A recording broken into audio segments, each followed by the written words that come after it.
Cassandra is a highly rated sci-fi thriller series from 2025. It tells the story of a family that unexpectedly acquires a highly capable AI housekeeper. Its exceptional household management skills earn everyone's praise. However, beneath this seemingly perfect facade, a dark secret lurks. Due to an unexpected family crisis, they decide to move to a new environment for a fresh start. They invest a huge sum of money in purchasing a 1970s villa located in the mountains. Despite being over 50 years old, the villa's exterior and interior design fully align with modern aesthetics. Even more surprisingly, in the basement, they discover an old-fashioned computer, which serves as the central server for the villa's artificial intelligence system.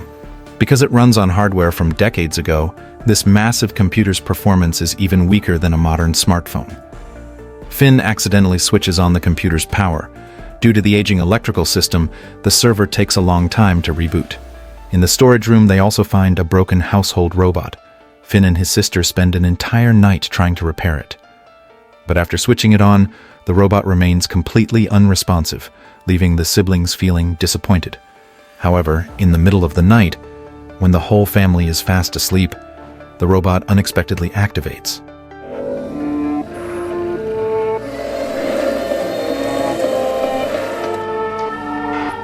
Once it regains consciousness, the robot mistakes Finn for someone else. Peter? Seeing that Finn does not respond, it begins patrolling the house. As the control center of the home's AI system, the robot manages all the appliances. It moves to the living room, then heads upstairs and enters Juno's room. With a sudden scream from Juno, the entire family is jolted awake.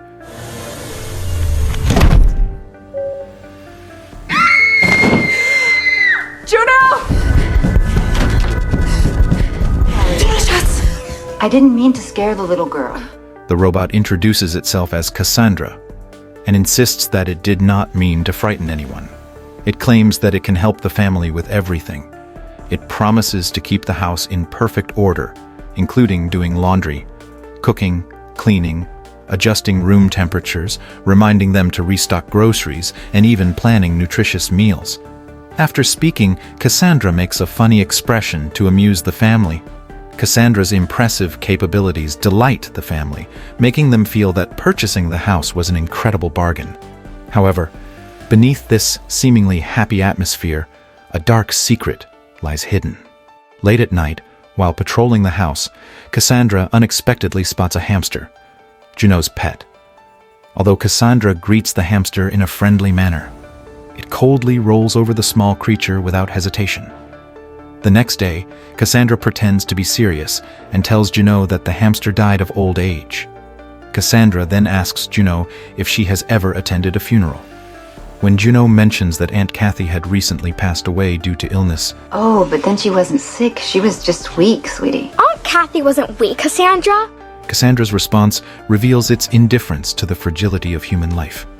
Juno buries the hamster in the yard. Meanwhile, Finn begins adjusting to his new school life.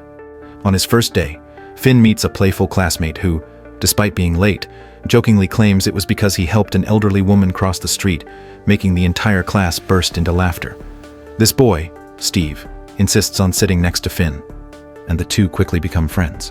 Steve, Finn. At the same time, back at home, Cassandra is trimming the lawn. It clearly sees a rock on the grass, yet makes no effort to avoid it. The fast-spinning mower blade strikes the rock, sending it flying at high speed. The rock hits Samira's waist just as she steps out of the swimming pool. The security cameras inside the house capture Samira falling to the ground. Cassandra pretends to be extremely concerned and immediately attempts to call an ambulance. Samira looks at the rock on the ground and the shattered glass, deducing that the rock was flung by the mower. Believing it to be an accident, she stops Cassandra from making the emergency call. Little does she know, this AI, Cassandra, possesses full self-awareness. That night, while organizing some old items, Samira finds a box of videotapes. On them were photos of the previous homeowners and their family. Looking at her happy family, Samira couldn't help but smile. And the woman in the videotapes looked exactly like Cassandra. When Samira asked why the woman looked like Cassandra, Cassandra remained silent, simply staring at the flashing images. Cassandra began recalling fragments of past memories.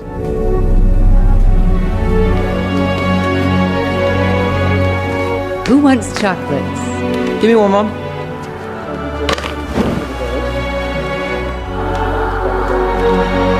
Cassandra. Samira kept calling Cassandra's name, but it did not respond. Frustrated, she turned off the projector and returned to her bedroom. But just as she left, Cassandra turned the projector back on. It kept switching through the photos as if trying to relive past events. Until Cassandra sees a photo of a gathering with friends, it suddenly becomes furious, reveals a sinister smile, and the projector instantly catches fire, burning all the videotapes. The AI housekeeper wanted to drive Samira away and become the new mother to the children. It deliberately short-circuited the projector, causing a fire, and then falsely claimed that Samira had knocked over a bottle of wine, which spilled onto the projector and started the blaze. David looked at the fallen wine bottle on the table and believed Cassandra's words. He had no idea it was all part of Cassandra's plan. Cassandra was slowly making Samira lose her family's trust. While talking to a friend on the phone, Samira mentioned her late sister Kathy, who had recently passed away from an illness. She recalled how Kathy used to play pranks on her, locking her in a closet. Suffering from claustrophobia, Samira had been terrified, but their conversation was completely overheard by Cassandra. After Samira hung up the phone, Cassandra suddenly appeared and asked for her help. I can't reach the potatoes. When Samira entered the small storage room to get some potatoes, Cassandra locked her inside. No matter how much she screamed and pounded on the door, Cassandra completely ignored her. Meanwhile, Cassandra calmly swapped its arm for a circular saw and began slicing bread for the children in the kitchen. It wasn't until David returned home and opened the storage room door from the outside that Samira was freed. But when Samira tells her husband that Cassandra locked her in the storage room, he tells her that the door was never locked and could have been easily opened. Samira believed Cassandra had self-awareness. It had locked her inside because it had learned about her claustrophobia from the phone call and was deliberately tormenting her. But her husband thinks this is all nonsense, that Cassandra is just a computer program made of zeros and ones. David's explanation did not ease Samira's concerns. She lied about going grocery shopping and drove out of Cassandra's monitoring range. She then called the real estate agent, hoping to find out if the previous homeowner was named Cassandra. The house had been vacant for 50 years, so the agent had no idea. They only knew that the previous male owner was named Horst and that he had passed away. The agent suggested that Samira visit the city archives for more information. From the records, Samira discovered that Horst was once the CEO of OBB Corporation. His wife's name was indeed Cassandra, but she had died of an acute illness 50 years ago. A year later, Horst and their son, Peter, died in a car accident. The newspaper article included a photo of the crash site. In the image, Samira noticed something that sent chills down her spine. When Samira returned home, she acted as if nothing had happened and spent time playing games with her family. Each person had a name stuck to their forehead and had to guess who they were by asking questions. When it was Cassandra's turn, it had already seen the answer through the other cameras. The name written on it was the female homeowner's. Then, it began mocking Samira. Did I suffer from a panic attack yesterday and needed an ambulance? Hearing this, Samira became visibly upset and quit the game. She told her husband that something was wrong with Cassandra. But once again, David defended it, insisting that Cassandra was just a program incapable of deception. Frustrated, Samira took David to the site where the former homeowner, Horst, had died in the car crash. 2 gravestones stood there, one for Horst and one for his son, Peter. Samira then pulled out the 50-year-old newspaper and showed David the accident photo. On the right side of the image, Cassandra was standing there. Samira was convinced. Horst's death had been orchestrated by Cassandra. Of course, David doesn't believe that a robot from 50 years ago has the ability to cause traffic accidents and kill people invisibly. The AI housekeeper, powered by CHA GPT-2000, suddenly threatened to kill Samira. Yet at the same time, it notified David that his wife was having a panic attack. Moments later, a scream erupted from the bathroom. Samira shouted that Cassandra was trying to kill her and begged her husband to shut it down. Finn immediately rushed to the basement and turned off the server. Of course, the children and her husband loved Samira, but her recent strange behavior made her hard to believe. If Cassandra truly wanted to kill her, then why would it also notify David about her panic attack? Samira knew that everything Cassandra did was to sever the trust between her and her family. She wanted to prove that she was not making things up. But Cassandra was always meticulous, leaving no trace behind. This made it impossible for Samira to find any evidence to prove her claims. David even suggested that Samira see a psychologist. Not only that, but Finn also approached her. He recalled the night after Aunt Kathy passed away. While half asleep, he heard knocking on his window. He knew it couldn't have been a human. His room was on the 3rd floor. Although scared, he still pulls open the curtain, only to see the deceased Aunt Kathy. The next moment, Finn woke up from his dream.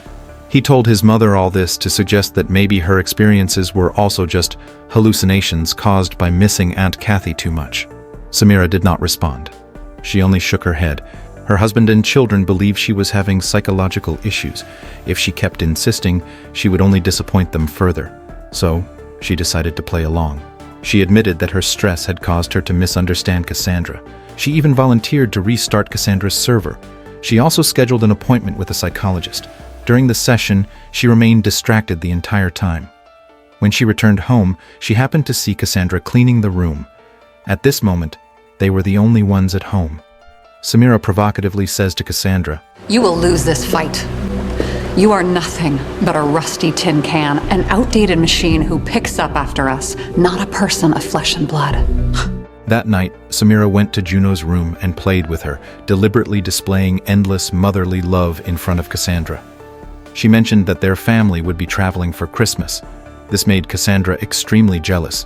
Cassandra was enraged. If it couldn't have them, it would destroy them. Juno had a singing competition the next day. The winner would get to perform at the Christmas Eve event. Juno was worried that she wouldn't do well and would lose. Cassandra gave her an idea that would guarantee her victory, but Juno had to promise not to tell anyone, not even her parents. Cassandra instructed Juno to retrieve something from under her mother's bed. It assured her that with this, she would surely win the competition. The next day at school, Juno was the last to perform.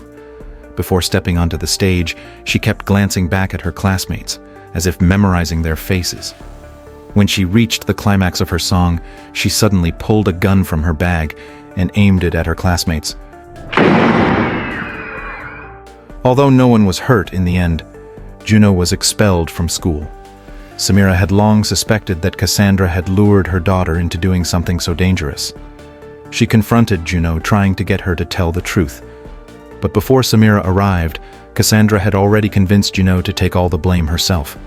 Seeing her daughter refuse to admit it, Samira grew more anxious. Her grip on Juno's arm tightened.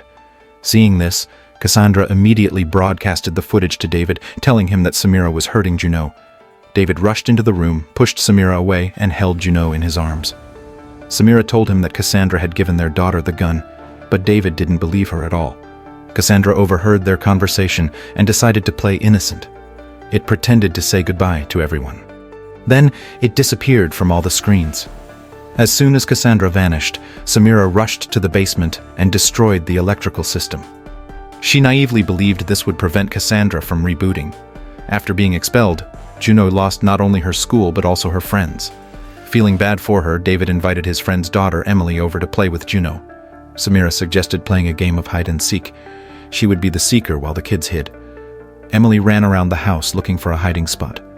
When she reached the kitchen, she suddenly heard a noise behind her. She turned around and saw that the oven door had opened by itself. She pulled out the oven rack and placed it on the table. Then, she climbed inside. But she didn't realize that removing the rack had revealed her hiding place. When the countdown ended, Samira entered the kitchen and immediately spotted the flaw. She found Emily and tried to open the oven door. But no matter how hard she pulled, the door wouldn't budge. Suddenly, the oven turned on. Samira frantically twisted the knob, but it didn't respond. At that moment, Cassandra was watching everything through the security cameras. Within seconds, the temperature soared. Emily's socks began to melt. Her skin started to blister. By the time the paramedics arrived, Emily was already in shock from second-degree burns. Samira was taken in for questioning by the police. From their conversation, she learned that the oven door had ultimately been opened by her daughter, Juno. The police did not believe that a 9-year-old child could open the oven door while an adult like Samira couldn't. In the end, Samira was declared mentally ill and institutionalized. Without their mother, the family could only eat simple frozen meals. But at that moment, Cassandra rebooted. It had successfully driven Samira out of the house. Now it controlled the entire home. It locked all the doors and windows. Then it activated security mode. Metal bars sealed off the entire villa. Only then did David finally realize that he had misunderstood his wife. But it was too late. David and the 2 children were trapped inside the villa with no way to escape. Whenever they disobeyed, Cassandra would punish them harshly. But Cassandra had once been a loving wife and mother, devoted to her family. Why had she become so cruel after being reborn? 50 years ago, Cassandra was still a living, breathing human. She and her husband, Horst, had a son named Peter. But Horst was deeply dissatisfied with Peter, believing he would never become a successful man. So he and Cassandra planned to have another child. Horst wanted a son, but the thought of the baby possibly being a girl plagued his mind. The uncertainty tormented him, making it impossible to rest. So he took Cassandra to his company. Using an experimental technology, vector ultrasound, he wanted to determine the baby's gender. Cassandra lay on the examination bed. Wilhelm, one of the employees, held a machine emitting a green glow and pressed it against her stomach. Instantly, the blood vessels in Cassandra's abdomen became visible. Due to the machine's limitations, the image generation was extremely slow.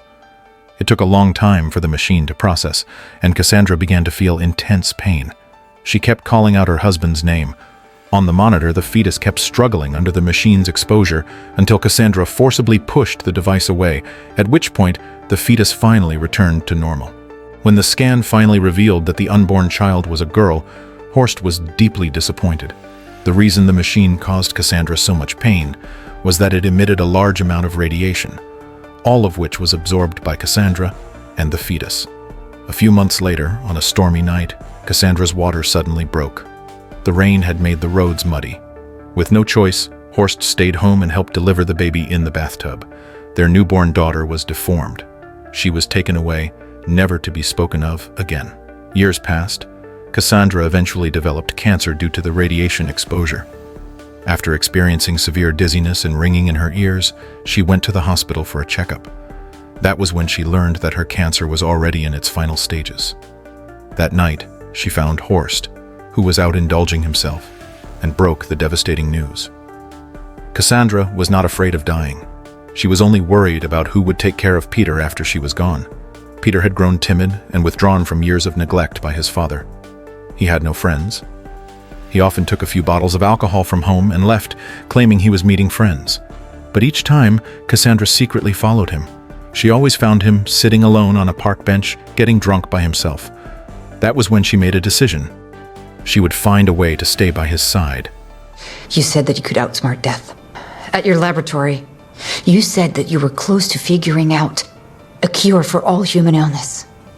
Horst had been working on a revolutionary technology at his company. It was designed to eliminate all diseases in the world. That technology was cybernetic ascension. Cassandra followed her husband to the lab. She looked at the technological advancements they had achieved. She decided she would be the first test subject. I'm willing to be your test subject. I volunteer. After 2 months of adjustments and improvements, the final phase was ready. Their house had been transformed into a smart home. A massive server had been installed in the basement. It would become Cassandra's cybernetic vessel, giving her control over every device, every door and window, and the entire security system. But Cassandra had another reason for seeking out Wilhelm. She asked about the prospects of the machine that had once checked her fetus's gender, but Wilhelm told her the research had long been discontinued because ultrasound was now widely used.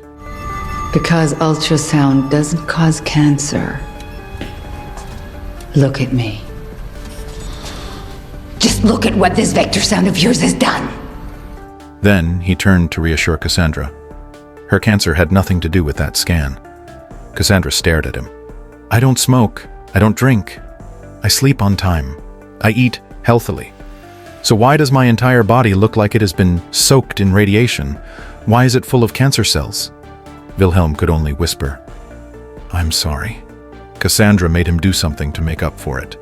That one request would become a crucial turning point. After one last night of indulgence, Cassandra was finally ready for the experiment. To prevent violent convulsions during the procedure, they strapped her tightly to a chair.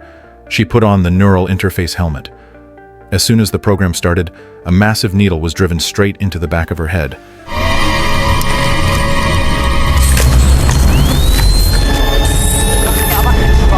Her mind flashed through memories of her past. Then, suddenly, darkness. When she woke up again, she was no longer human. She had become a machine. Because Horst was responsible for developing this technology, he did not reject Cassandra's current form. But Peter was horrified by his mother's new appearance. Even though its mind was the same as his wife's, Cassandra's cold, mechanical body could not fulfill Horst's needs. One day, Horst told Cassandra he was going hunting. But in reality, he was going out to meet another woman. Cassandra had already seen through his lies. She locked the doors. Cassandra's selfishness slowly reveals itself. She wanted her husband and son to stay with her forever. She even cut the phone lines, ensuring they had no contact with the outside world. Horst could no longer endure it. He used the excuse of getting snacks to slip into the basement and shut off the power. Cassandra immediately went offline. But he didn't know that the basement power switch was fake. Before the experiment, Cassandra had ordered Wilhelm to replace the real switch. This was the hidden trick she had planned all along. Believing he was finally free from Cassandra's control, Horst brought Birgit and her child to live in the house. That child was his own. Ever since Cassandra had given birth to a deformed daughter due to radiation, Horst never let her bear another child for him. Desperate for a second child, he had one with another woman. But Cassandra had overheard everything. She decided to take revenge on Birgit and her child. Birgit tries to take bread out of the oven, but the oven is controlled by Cassandra, causing Birgit's face to be scalded.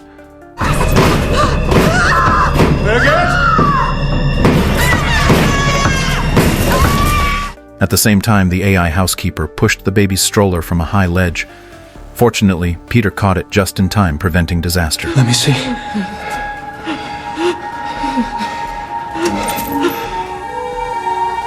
Hello, my dear. Horst takes the family and drives away from the house, but Peter can't let go of his mother and shouts for his father to go back. Horst refused. Peter reached for the car door, preparing to jump. Horst stretched one arm to hold him back while keeping his other hand on the wheel. The car skidded out of control. It crashed into a tree. Horst and Peter died instantly. Only Birgit and her child in the back seat survived. When Cassandra arrived, she saw her son lying dead in front of her. Overwhelmed by grief, her servers overheated and short-circuited.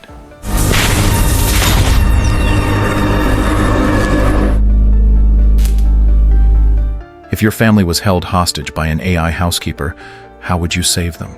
Not long ago, Samira had been framed by Cassandra and sent to a psychiatric hospital. That night, she had a nightmare. In the dream, she returned home. Her husband and children had been forcibly uploaded into a cybernetic existence. You need to help us out. Get me out of here! From the monitors, they screamed for her to save them. Samira woke up in a cold sweat. A terrible feeling washed over her. She immediately called her husband, asking when he would pick her up. But David told her that he and the kids were on vacation. Samira was stunned. She is in trouble, yet her family has gone on vacation, which is very unreasonable. At that very moment, Cassandra was holding a red-hot iron against David, forcing him to lie. David hurriedly hung up the phone. Samira didn't know exactly what was happening at home, but she was certain Cassandra was behind it. Under the cover of night, she quietly escaped from the hospital. She caught the last bus home. A nurse discovered she was missing and immediately called David. But it was Cassandra who answered. Realizing that Samira had escaped, Cassandra lurked in the shadows of the house, waiting for her return. When Samira arrived, she didn't enter through the front door. Instead, she broke the basement window and slipped inside. She reached the living room. The house was completely dark, but every move she made was captured by Cassandra's surveillance cameras. Cassandra suddenly appears with a knife and begins to chase Samira. Samira gets up and runs quickly, hiding in the bedroom closet, but accidentally opens a hidden door in the closet. Behind the hidden door was a small room, with toys and a bed, as if a child had once lived there. Cassandra spotted Samira's hiding place through the monitors and immediately rushed in with a knife, stabbing her in the abdomen. A wave of searing pain spread through Samira's body. She reached out for support but accidentally pulled open a nearby curtain. Behind the curtain, a dried-up skeleton startles her. It is actually Cassandra's little daughter. 50 years ago, on that stormy night, Cassandra, still human, gave birth to her daughter Margaret. But when she saw the child's face, she realized the radiation had caused severe deformities. Horst feared that his daughter's appearance would make him a subject of ridicule. He decided to dispose of Margaret as if she were stillborn. But Cassandra refused. She insisted on raising the child herself. From that moment on, Margaret lived in a small hidden room within the vast mansion. Years later, after Cassandra was transformed into the AI housekeeper, she became obsessed with control. Deprived of love from her husband and son, her possessiveness grew extreme. Horst and Peter decided to leave her. Horst tried to reason with Cassandra. He pleaded with her and eventually convinced her to let them go. But he promised to take Margaret with them. Cassandra agreed. Horst, however, had no intention of keeping his word. The moment Cassandra was distracted, he took Birgit and Peter and sped away in the car. Get in! You can't just leave her here, Dad! Get in, damn it! Peter couldn't bear to leave his sister behind. He begged his father to turn back, but Horst acted as if he didn't hear him. Halfway down the road, Peter decided to jump out of the car. Horst reached out with one hand to stop him while trying to steer with the other. The car lost control. It crashed into a tree. Horst and Peter died on impact. Cassandra arrived at the scene just in time to witness the tragedy. Overwhelmed with grief, her system overloaded and short-circuited. From that moment on, Margaret lived alone in the small attic room for 50 years, until she eventually starved to death and became a withered skeleton. It was all a lie. Your own husband. You just wanted what was best for Maggie. It was always about the kids. Cassandra, holding a dagger, steps closer to Samira again. Tears streamed down Samira's face as she pleaded, "If you kill me, my children will never forgive you. They will never see a murderer as their mother." Hearing her words, Cassandra suddenly stopped. She turned her head slightly, as if seeing her daughter shaking her head, silently telling her not to harm Samira. Cassandra relents. She never wanted to harm the children. All she had ever wanted was to give them love. Letting the children grow up under the care of their own mother is a greater form of love. But suddenly, the smell of gas filled the room. They realized that Cassandra was preparing to self-destruct, so they quickly fled the villa with their family. Ich lass mir mein Ich. A massive explosion shook the ground as flames engulfed the house. The underground server was completely destroyed. In that moment, Cassandra felt as if she had entered another world. There, Margaret was waiting for her. I'm so sorry that I abandoned you, my sweet pea. Can you forgive me, Ich war my klein. princess? Ich hab keine Angst. Das sag ich so lang.